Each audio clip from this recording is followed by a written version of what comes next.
মৌলানা আব্দুল হামিদ খান ভাসানী কর্মজীবন এবং তার আদর্শের কথা নতুন প্রজন্মের কাছে তুলে ধরতে টাঙ্গাইলে প্রতি বছরের ন্যায় এই বছরেও এই মৌলানা আব্দুল হামিদ খান ভাসানীর ৪৯তম মৃত্যুবার্ষিকী অনুষ্ঠানে বিভিন্ন কর্মসূচি হাতে নিয়েছে টাঙ্গাইলের ভাসানী ফাউন্ডেশন এবং বিশ্ববিদ্যালয় কর্তৃপক্ষ। আমি এই মুহূর্তে দাঁড়িয়ে আছি টাঙ্গাইলের ভাসানী ফাউন্ডেশন অর্থাৎ মৌলানা আব্দুল হামিদ খান ভাসানীর মাজার প্রাঙ্গণে।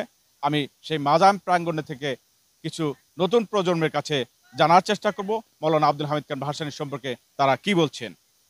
মাওলানা ভাসানীর ৪৯তম মৃত্যুবার্ষিকীতে আমার একটাই চাওয়া, যেন এই ভাসানী সম্পর্কে এবং মাওলানা ভাসানীর জীবনী সম্পর্কে মানুষ সহজে জানতে পারে, বুঝতে পারে। এর জন্য একটা রিসার্চ সেন্টার এখানে স্থাপন করে দেওয়া। এটা স্থাপন করে দিলে অনেকে অনেক কিছু জানতে পারবে এই ভাসানী সম্পর্কে এবং তার জীবনী সম্পর্কে। নতুন প্রজন্ম হিসেবে ভাসানী জননেতা মাওলানা আব্দুল হামিদ খান ভাসানী তিনি একজন জননেতা ছিলেন এবং পাশাপাশি তিনি আমাদেরকে শেখায়, নতুন প্রজন্মকে শেখায় কীভাবে নেতৃত্ব দান করতে হয়। তার আদেশে আমরা নেতৃত্ব দান শিখব। যে সেটা তিনি শুধু যে রাজনৈতিক একজন নেতা ছিলেন তা না, তিনি আমাদেরকে শেখাচ্ছেন কীভাবে মানুষের জনকল্যাণ করা যায়। তিনি সবসময় গরিব দুঃখী মানুষের পাশে ছিলেন।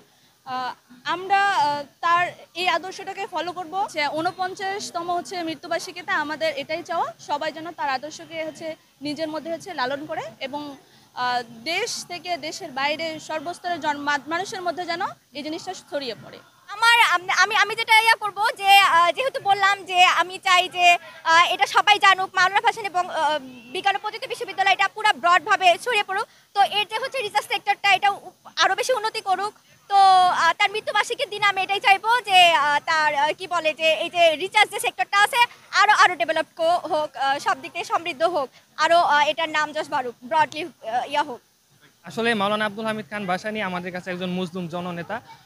আমরা দেখেছি পৃথিবীর ইতিহাসের একেবারে শুরু থেকে বর্তমান পর্যন্ত বারবারই যে মুসলিমের সাথে যে জালিমের যে লড়াই, সেই লড়াই আমরা দেখেছি যে বারবারই যে মুসলিমদের পক্ষ থেকে কিছু মানুষ যারা আপনার মানে শ্রেণী সংগ্রামের ক্ষেত্রে বিশেষ গুরুত্বপূর্ণ ভূমিকা রেখেছে। তো এই ক্ষেত্রে আমাদের মাওলানা ভাসানী আমাদের রাজনীতিক ইতিহাসে অত্যন্ত গুরুত্বপূর্ণ ভূমিকা রেখেছে। আমরা যদি আমাদের স্বাধীনতার ইতিহাসটা দেখি, আমাদের মাওলানা ভাসানী সর্বপ্রথম আমাদের পাকিস্তানি যে শোষক গোষ্ঠী ছিল তাদেরকে আসসালামু আলাইকুম বলেছিল। অর্থাৎ স্বাধীনতার যে একটা পূর্বাভাস সেটা মাওলানা ভাসানী শুরুতে দিয়েছিল। এবং আমরা যদি ১৯৭১-এর পরের ইতিহাসগুলোও দেখি, সেখানেও মাওলানা ভাসানী শেখ মুজিবের বিরুদ্ধে তৎকালীন যে বাকশাল ছিল সেগুলোর বিরুদ্ধে আমাদের মাওলানা ভাসানী অনেক সোচ্চার ছিল। অর্থাৎ তিনি চিরকালই, ওনার অনেক সুযোগ ছিল যে সরকারি দলের কাছে গিয়ে রাজনীতি করা বা সরকারি দলের কাছ থেকে সুযোগ সুবিধা নেওয়া, কিন্তু উনি সর্বদাই জনগণের পক্ষে থেকেছে। তিনি ছিলেন একজন আমাদের সকলের আদর্শবান একজন ব্যক্তি, যার কাছ থেকে আমাদের অনেক কিছু শেখার আছে। তো আমরা মনে করি এখানে এই বিশ্ববিদ্যালয়ে ভাসানীর কোর্স সম্পর্কে যদি সকলের পরিচিত, অবশ্যই প্রতি বছরই ফার্স্ট ইয়ারে আসার পরে একটা কোর্স চালু আছে। কিন্তু এছাড়াও যদি তার বিষয় সম্পর্কে যদি রিসার্চ বা স্টাডি কেউ করতে চায়, তাহলে আমার মনে হয় যে এটা একটা উন্মুক্ত প্ল্যাটফর্ম হতে পারে।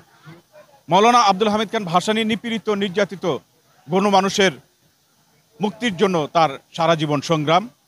তার এই সংগ্রাম আমাদের অনুপ্রেরণা হয়ে থাকবে। মোহাম্মদ আবু জুবাইর উজ্জ্বল, দৈনিক কালবেলা।